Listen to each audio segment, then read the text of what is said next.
Hello everyone and welcome to Cinderful Gaming. I hope you're all doing well, I hope you're all staying safe, and most of all, I hope you're all fighting that war against the Grey. Today's video, we've got another Getting Started with Age of Sigmar 3rd Edition video for you, and today we're going to be looking at the Lumineth Realm Lords, and in particular, the Hurakan sub-faction.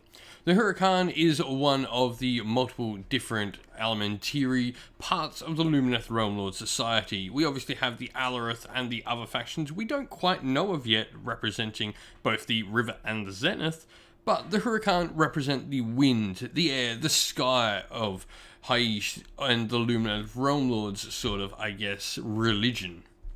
And so, this video, what we aim to do is we aim to show you how you can start up a force of this particular type of Lumineth Realm Lords.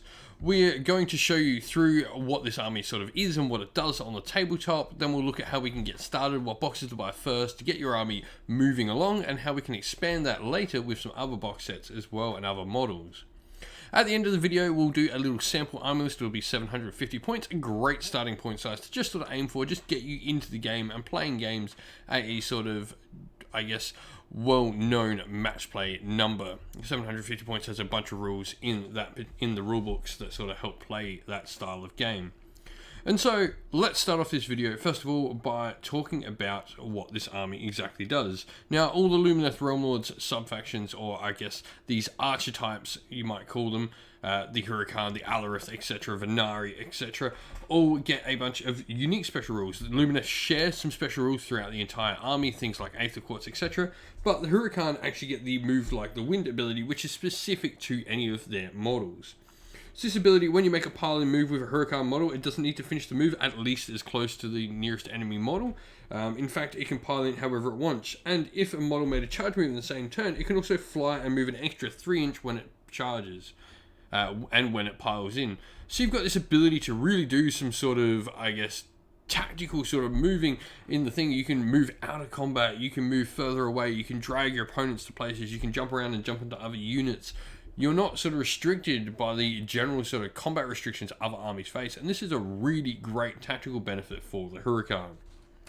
Now, Hurakan also have a bunch of different shooting options. Pretty much all their units, the Lords of the Winds, the Spirit of the Wind, and the Hurakan Wind Chargers have shooting weapons.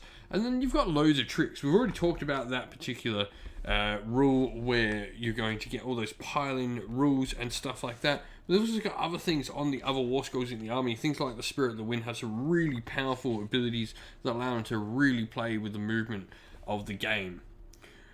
The army, as Lumineth Realm Lords and Elves in general, you would expect, it is quite elite, and even more so than your generic sort of, I guess, Venari army that you would see, or your mixed arms army. And it does have defensive deficiencies in this particular army, in that it doesn't like being shot at, and it doesn't have, I guess, the armor of, say, the Alarith, or the defensive potential of the Alarith.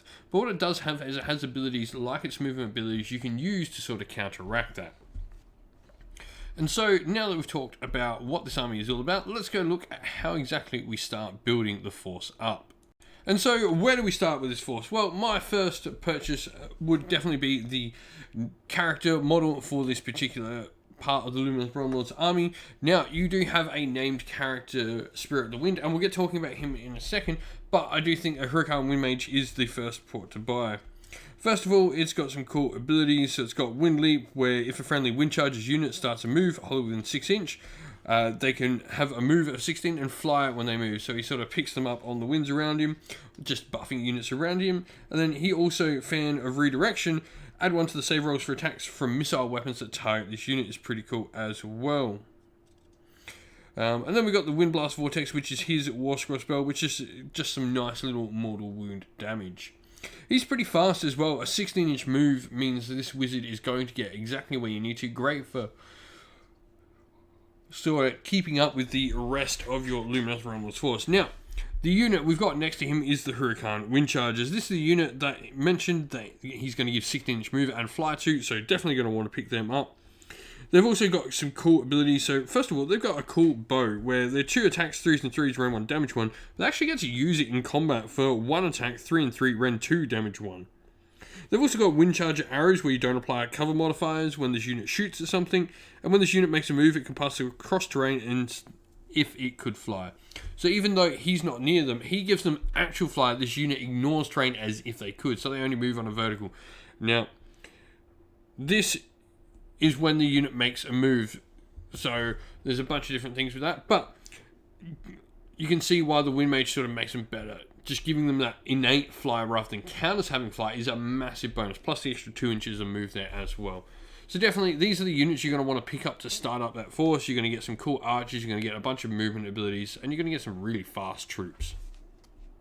Now, where do we go to next? Well, definitely we want to start looking at the Hurakan, Spirit of the Wind, and the name character variation, Sevireth, the Lord of the Seventh Wind. Obviously, you can always pick up more Hurakan wind charges and more wind mages. They're definitely going to be, worth having multiple of those things in your army. But you want to have a look at the Hurakan Spirit of the Winds at some point. So, the generic Hurakan of the Spirit of the Wind. First of all, they've both got really cool bow attacks. The generic one is 4 attacks, 2s, 3s, rend 2, damage D3, some nice, decent shooting ability. And then he's got Into the Gale, which is a cool ability where each time you allocate a wound or mortal wound, he has a 5-up ward. And in addition, you subtract 2 from the distance of enemy models within 3 inches of him that can pile in. So if your opponent is within 3 inches, they're actually not going to get in range with a 1-inch attack because he's going to be slightly out of range. He's going to be able to sort of slow down their ability to pile in and bring their forces to bear upon him. He's also got the Living Cyclone ability where you roll a dice for each enemy unit that's within 3 inches of this model after it makes a charge move on a 3+. That unit suffers 1 mortal wound and you subtract 1 to hit rolls for them. And at the end of the shooting phase, this model can make a normal move of 12 inch but cannot run. In addition, the model can still retreat and still charge later in the turn. So this is really cool because it happens at the end of your shooting phase rather. Now what this does is it means your opponent moves, you can send these things out into your opponent's lines, sort of charge blocking, pinning your opponent back. Your opponent can't move in 3 inch and then they just simply fly away in the shooting phase, which is pretty cool. Also, wind mages nearby these make them heal D3 wounds allocated to them, which is really nice.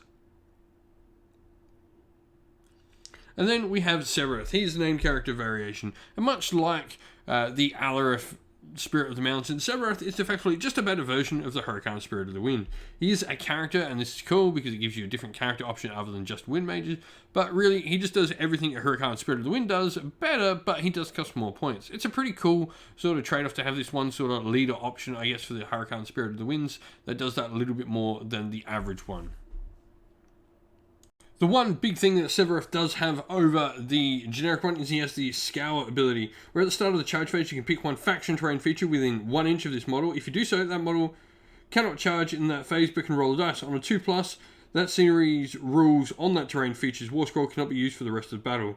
That terrain feature can still be used to provide cover, and any scenery rules that apply to it which are not on its war scrolls can still be used. This is a pretty cool ability. Being able to knock off the terrain abilities of your opponent's units on a 2-up is nice.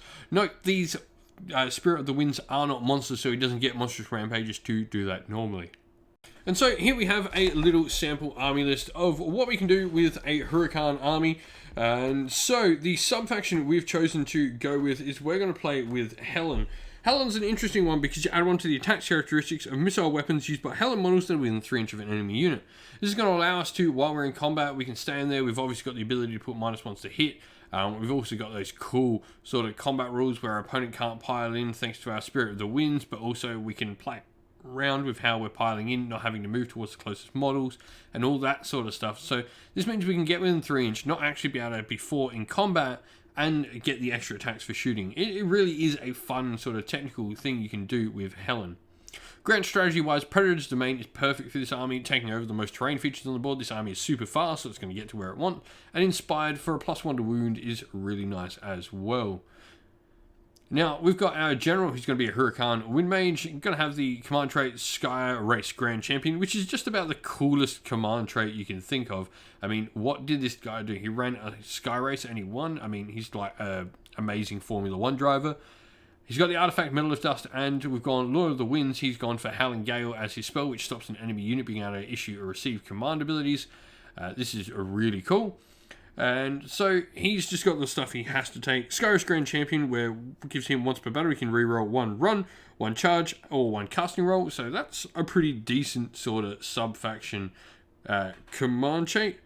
And then we've got the Metalith Dust, where once per battle at the start of the combat phase, you can pick one enemy unit within 3 inches of him. If you do so, subtract 1 for hit rolls and wound rolls for attacks made by that unit. Pretty cool. Again, like, these are pretty decent generic artifacts here to give him. And so lastly, we've also got 5 Hurakan Wind Charges times 2. Then we've got a Hurakan Spirit of the Wind, everything wrapped up inside a battle regiment. We're going to have a ton of fun sort of movement abilities here with the Wind Charges. And sort of this army is just going to move and sort of shift and change direction, much like it were the wind, across the battlefield, shooting and doing combat as it needs to, sort of trying to pick apart your opponent's army. And pick off stragglers as you sort of try and pull your opponents apart. Now, total 695 points out of 750. This army is a little bit light. I couldn't figure out anything to slip in here for the last, but you've potentially got the chance to fill in some endless spells. I mean, a Burning Head would be nice for some extra mortal wound potential and stuff like that. You've definitely got the ability to throw some endless spells in here, any that you can fit in. No reinforced units, no allies, 35 wounds, and it's all in a 1-drop, as mentioned, thanks to the Battle Regiment War Scroll, or rather, Core Battalion. If you've been playing with Lumineth Realmlords in the new edition, in particular Hurakan, let us know how you're going, what you're doing, any tricks you've got, and any lists you're working on. Love to hear from you all. Let us know in the comments below. Well, that's the end of the video. We hope you enjoyed it. If you did, please don't forget to leave a like and subscribe to the channel if you haven't already. And if you'd like to, you can come over and chat more with us here at Sinful Gaming and our fine little community over on Discord. You'll find a link to that Discord in the description of the video.